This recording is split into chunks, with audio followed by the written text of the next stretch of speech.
friends, how are you people doing? Today I'm going to tell you the story from the times of the Buddha.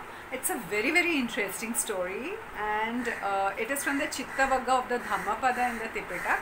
It so happened that Buddha was staying at Savatthi at the Jetavana monastery, and during that time there was a small village monastery in one of the villages of Savatthi, and there was a farmer who used to take his ox for grazing, and it so happened that when the ox were grazing, he felt very hungry. So he decided to go to the village monastery as he was very hungry, and the monks there gave him some food which was left over, and he had it, and then he thought to himself, the food here is so good, I don't get this kind of food at home. So he decided, just for the sake of it, he said, I will become a monk. So he decided to leave his householder's life, and he got ordained as a monk, and he started staying in the monastery. And whilst he was in the monastery, he ate good food which was offered, and he became fat.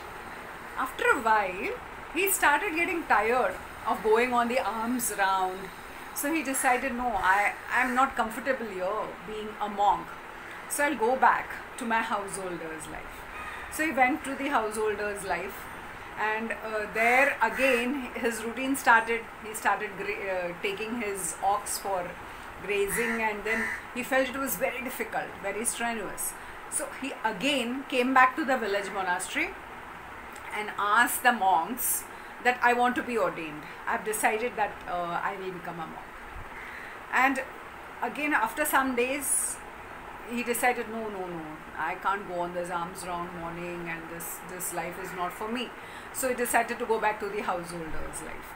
This went back and forth for 6 times. And on his 7th time, it so happened that during all these times that he was at home, his wife became pregnant.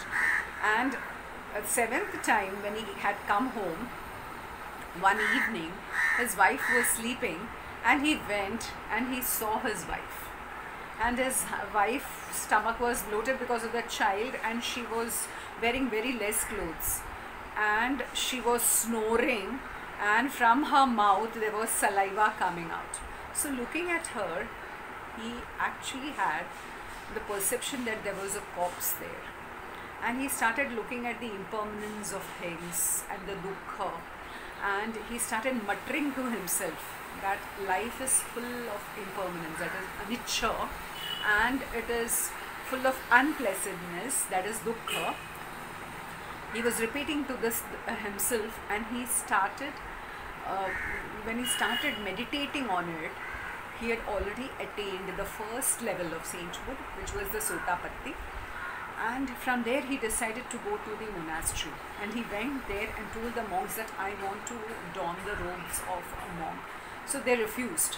They told him, no, you have gone back and forth, your mind is not steady, so we will not ordain you. But he said, one last time, I want to be ordained. I'm very sure, and I'm fed up of this householder's life, and I'm sure this time that I will be.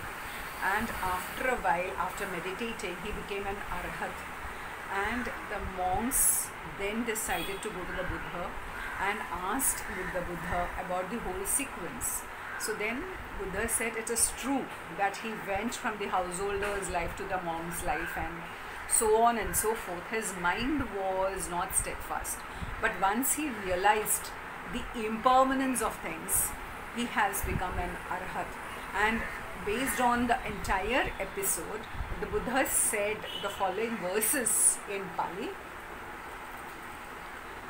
Anavatti hita chittassa saddamam avijanato pariplava pasadassa payana paripurati, which means if a man's mind is unsteady, if he is ignorant of the true Dhamma, and if his faith is wavering, then his knowledge will never be perfect.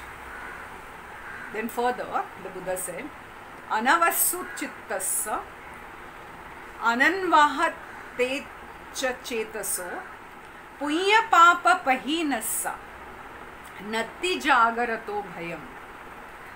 Which means if a man's mind is free from passion, if he's free from ill will, and if he is abandoned both good and evil, and if he is vigilant, for such man there is no danger.